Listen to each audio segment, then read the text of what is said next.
ইলিশ রপ্তানি বন্ধ, হু হু করে বাড়ছে দাম ভারতে। দুর্গাপূজার আগে বাংলাদেশের ইলিশ রপ্তানিতে নিষেধাজ্ঞা আরোপ করেছে সাম্প্রতিক অন্তর্বর্তী তত্ত্বাবধায়ক সরকার। পদ্মার ইলিশ, যাকে বাঙালির রন্ধনশৈলীতে মাছের রাজা বলা হয়, এবার নিষেধাজ্ঞার ফলে ভারতীয় বাজারে পৌঁছানোর পথ অনেকটাই বন্ধ হয়ে গেছে। শেখ হাসিনার আমলে শুরু হওয়া এই ইলিশ কূটনীতি এবার নতুন চ্যালেঞ্জের মুখে। মৎস্য ও প্রাণী সম্পদ মন্ত্রণালয়ের উপদেষ্টা ফরিদ আক্তার বলেন, আমরা ইলিশ রপ্তানি করার অনুমতি দিতে পারি না যখন আমাদের নিজেদের লোকজন এগুলো কিনতে পারে না। শেখ হাসিনার আমলে পূজার আগে পশ্চিমবঙ্গে টনকে টন পদ্মার ইলিশ গেলেও এবার আর যাচ্ছে না। তাই পূজার আগে ভারতের বাজারে ইলিশের ঘাটতি দেখা দিয়েছে এবং এর জেরে দাম বেড়েছে।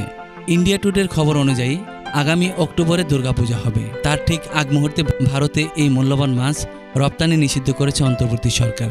যদিও বিশেষ এই সময়ে খিচুড়ির সঙ্গে ইলিশ খেতে পছন্দ করেন কলকাতার বাঙালি বাবুরা।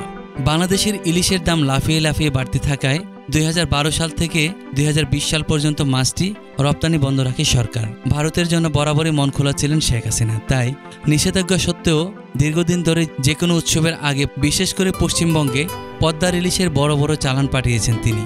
ভারতের সঙ্গে সুসম্পর্কের নিদর্শন হিসাবে এই নিয়ম অনুসরণ করে আসছিল আওয়ামী লীগ সরকার। তবে ভারতে ইলিশ রপ্তানির উপর নিষেধাজ্ঞা আরোপ করে তার এই নীতি থেকে সরে এসেছে নতুন সরকার। তবে বাংলাদেশের সরকার নিষেধাজ্ঞা দিলেও ভারতের মাছ বাজারে এখনও পদ্মার ইলিশ পাওয়া যাচ্ছে। দিল্লির সিআর পার্কের মার্কেট 1-এর একজন মাছ বিক্রেতা ইন্ডিয়া টুডেকে বলেন, গাজীপুরের পাইকারি বাজারের ব্যবসায়ীরা আমাদের বলেন বাংলাদেশ থেকে ইলিশ এখন মিয়ানমার হয়ে আসছে, এতে ইলিশের দাম বেড়েছে। তিনি বলেন, আমরা 1.3 কেজি ওজনের বাংলাদেশের একটি ইলিশ 2200 থেকে 2400 টাকায় কেজি বিক্রি করছি।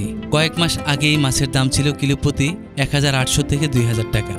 এবারের দুর্গাপূজার সময় বাংলাদেশি ইলিশ পাওয়া যাবে, তবে সরবরাহজনিত সমস্যার কারণে টাকা বেশি গুনতে হবে বলে জানান তিনি।